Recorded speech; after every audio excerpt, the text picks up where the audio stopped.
All right, I'm back. Now, but Bree wouldn't, he wouldn't, now would he?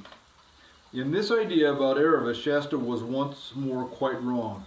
She was proud and could be hard enough, but she was as true as steel and would never have deserted a companion, whether she liked him or not.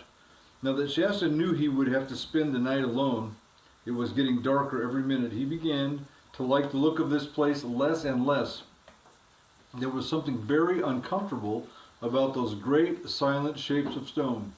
He had been trying his hardest for a long time not to think of ghouls. Ghouls are ghosts. But he couldn't keep it up any longer.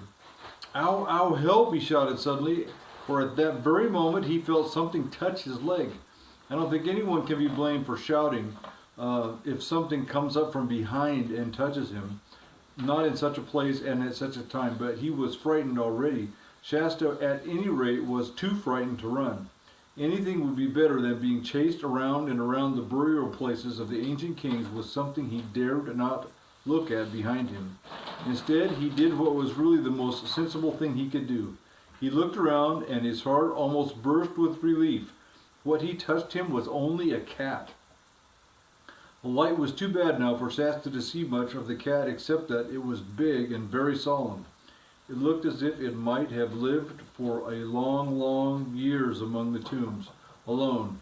Its eyes made you think it knew secrets it would not tell. Puss, puss, said Shasta, I suppose you're not a talking cat. The cat stared at him harder than ever. Then it started walking away, and of course Shasta followed it.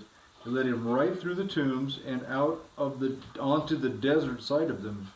There it sat, bolt upright, with his tail curled around its feet and its face set toward the north. Narnia. It's still as if it were watching for some enemy. Shasta lay down beside it with his back against the cat and his face toward the tombs. Because if one is nervous, there's nothing like having your face toward the danger and having something warm and solid at your back. The sand wouldn't have seemed very comfortable to you, but Shasta had been sleeping on the ground for weeks and hardly noticed it. Very soon he fell asleep, though even in his dreams he went on wondering what had happened to Bree and Erebus and when. He was awakened suddenly by a noise he had never heard before. Perhaps it's only a nightmare, said Shasta to himself. At the same moment he noticed that the cat was gone from his back, and he wished it hadn't. But he lay quite still without even opening his eyes because he felt sure he would be more frightened if he sat up and looked around at the tombs and the loneliness, just as you or I might lie still with the clothes over our heads. But when the noise came again, a harsh, piercing cry from behind him out in the desert, then of course he had to open his eyes and sit up. The moon was shining brightly. The tombs, far bigger and nearer than he had thought they would be, looked gray in the moonlight. In fact, they looked horribly like huge people draped in gray robes that covered their heads and faces.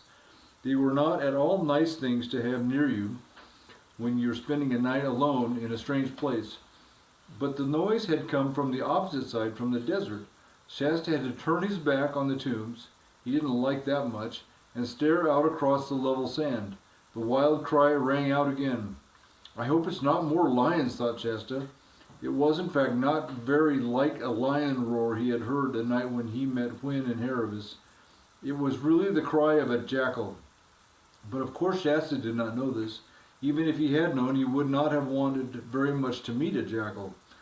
The cries rang out again and again. There's more than one of them, whatever they are, thought Shasta, and they're coming nearer.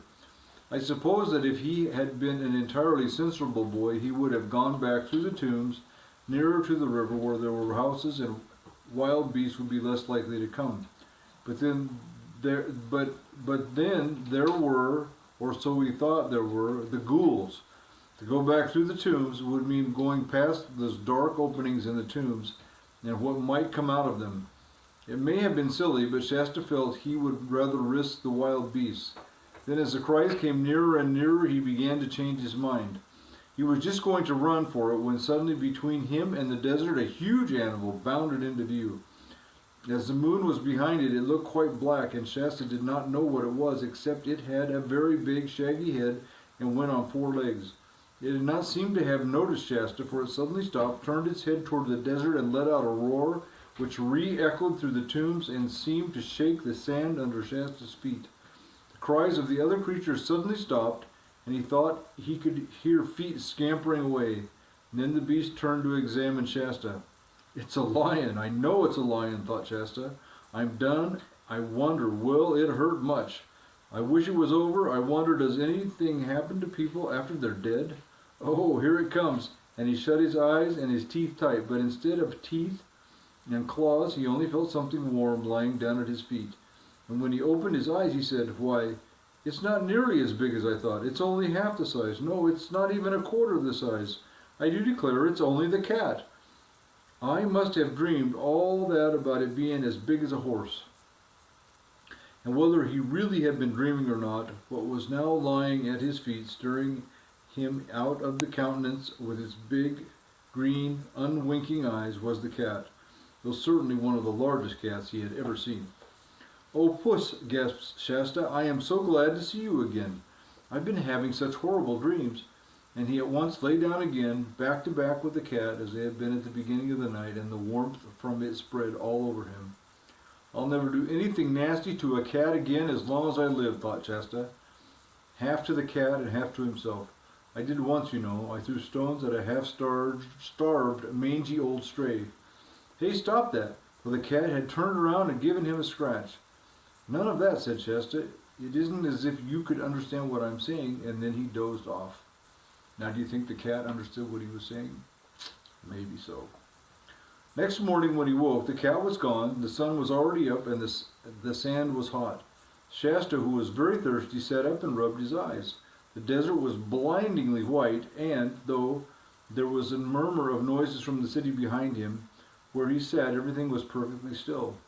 When he looked a little left and a little to the west, so the sun was not in his eyes, he could see the mountains on the far side of the desert, so sharp and clear that they looked only a stone's throw away. He particularly noticed one blue height that divided into two peaks at the top, and decided that must be Mount Pyre. "That's our direction, judging by what the raven said," he thought. "So I'll just make sure of it, so as not to waste time when the others turn up." So he made a good straight, deep furrow with his foot, pointing exactly at Mount Pyre. The next job, clearly, was to get something to eat and drink. Shasta trotted back through the tombs. They looked quite ordinary now, and he wondered how he could ever have been afraid of them, and down into the cultivated land by the river's side. There were a few people about, but not very many, for the city gates had been open several hours, and the early morning crowds had already gone in. So he had no difficulty in doing a little raiding, as Bree called it. It involved to climb over a garden wall, and the results were 3 oranges, a melon, a fig or two, and a pomegranate. After that he went down to the river bank, but not too near the bridge, and had a drink. The water was so nice that he took off his hot, dirty clothes and had a dip. For of course Shasta, having lived on the shore all of his life, had learned to swim almost as soon as he had learned to walk. When he came out, he lay on the grass and looked across the water at Tashbaan, all the splendor and strength and glory of it, but that made him remember the dangers of it too. He suddenly realized that the others might have reached the tombs while he was bathing, and gone on without me as likely as not, so he dressed in fright and tore back at such speed that he was all hot and thirsty when he arrived, and so the good of the bathe had gone from him. Like most days, when you're alone and waiting for something, this day seemed about 100 hours long. He had plenty to think of course, but sitting alone, just thinking, is pretty slow. He thought a good deal about the Narnians, and especially about Corin. He wondered what had happened when they discovered that the boy who had been lying on the sofa and hearing all their secrets plans wasn't really Corin at all. It was very unpleasant to think of all those nice people imagining him for a traitor. But the sun slowly climbed up to the top of the sky, and then slowly began going downwards to the west, and no one came and nothing at all happened. He began to get more and more anxious, and, of course, he now realized that when they arranged to wait for one another at the tombs, no one had said anything about how long. He wouldn't wait here for the rest of his life, and soon it would be dark again, and he would have another night just like last night. A dozen different plans went through his head, all wretched ones, and at last he fixed on the worst plan of all. He decided to wait till it was dark and then go back to the river and steal as many melons as he could carry and set out for Mount Pyre alone, trusting for his direction to the line he had drawn that morning in the sand. It was a crazy idea, and if he had read as many books as you have about journeys over deserts, he would never have dreamed of it, but Shasta had read no books at all. Before the sun set, something did happen. Shasta was sitting in the shadow of one of the tombs when he looked up and saw two horses coming toward him. Then his heart gave a great leap, for he recognized them as Bree and Wen, but the next moment his heart went down into his toes again.